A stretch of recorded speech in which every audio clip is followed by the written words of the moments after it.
Olá, galerinha, tudo bem com vocês? Então, na aula de Educação Física dessa semana, nós vamos aprender um pouco sobre o jogo de xadrez. Espero muito que vocês gostem, pois xadrez não é um jogo tão conhecido, porém é um jogo fascinante. Através desse vídeo, o tio Gui irá explicar como jogar o xadrez, as regras básicas do esporte e, por fim, as movimentações das peças.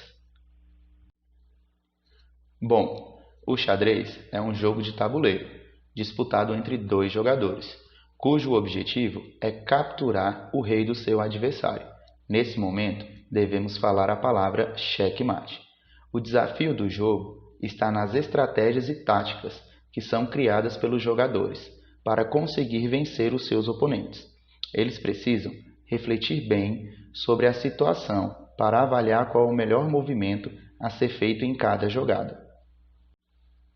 O xadrez pode nos ensinar várias coisas, como aprender a perder, a ganhar, a se esforçar ao máximo para atingir um objetivo, a tomar decisões e a assumir a responsabilidade por elas.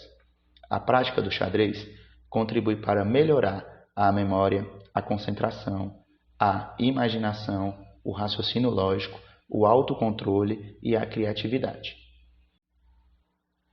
Não se sabe ao certo a origem do xadrez, mas acredita-se que tenha surgido na Índia, entre os séculos V e VI da era cristã. Esse jogo se chamava chaturanga. Com o passar do tempo, as pessoas foram cativadas a jogá-lo, o que fez com que surgissem diversas modalidades, como o xadrez ocidental, o xadrez árabe, o xadrez chinês, entre outras. O xadrez é jogado em um tabuleiro com 64 casas, 8 fileiras na horizontal e 8 fileiras na vertical, alternadas entre casas de cor clara e de cor escura. Cada jogador tem 16 peças que ocupam as casas, em lados opostos do tabuleiro. Essas peças são as seguintes e nas seguintes quantidades. Nós temos 2 cavalos, 2 bispos, 2 torres, uma rainha, um rei e 8 peões. Cada peça só pode realizar um movimento específico e possui uma função estratégica. Vamos conhecê-las? Bom, vamos falar agora da peça peão. Essa peça só pode andar para frente, uma casa, exceto na primeira jogada, quando ela pode andar 2 casas.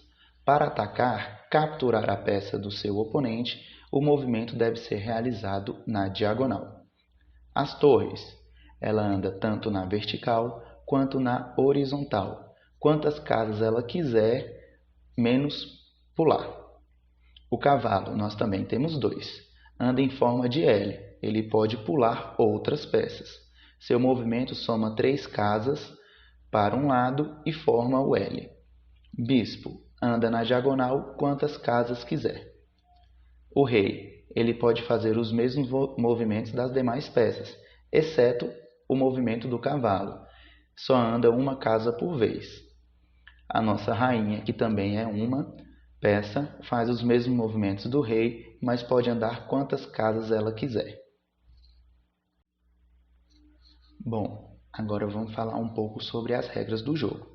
Por convenção, o jogador que possui as peças claras sempre inicia o jogo. Bastante atenção nesse momento. Peça tocada é peça mexida. A partir do momento em que o jogador encosta em uma peça, ele é obrigado a movimentá-la, não pode voltar atrás. E quando uma peça for capturada, para que isso ocorra, é necessário que um jogador movimente uma de suas peças para ocupar uma casa onde se encontra a peça do jogador adversário. Quando isso acontecer no jogo, a peça de seu jogador adversário deve ser retirada do jogo. Toda vez que um dos reis for ameaçado, deve-se dizer xeque. O famoso xeque-mate acontece quando não houver mais escapatória para o rei. Assim, o jogador que o cercou vence a partida. Bom, para a realização do jogo de xadrez, é necessário que tenhamos o tabuleiro e suas peças. Caso vocês não tenham em casa, não se preocupem, podemos jogar da mesma forma. Precisaremos de tampinhas de garrafas, papel, caneta ou lápis e uma régua. Para confeccionar o nosso tabuleiro, podemos utilizar papelão, isopor ou outro material de sua preferência. O papel, o lápis ou a caneta serve para colocar o nome das peças em todas as tampinhas de garrafas.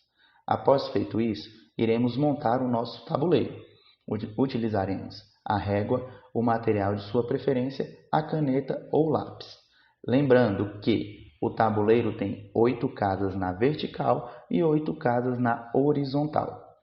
Galerinha, a aula de hoje foi isso. Um beijo do Tio Gui e não esqueçam de marcar a escola nas redes sociais quando estiverem brincando. Até a próxima semana.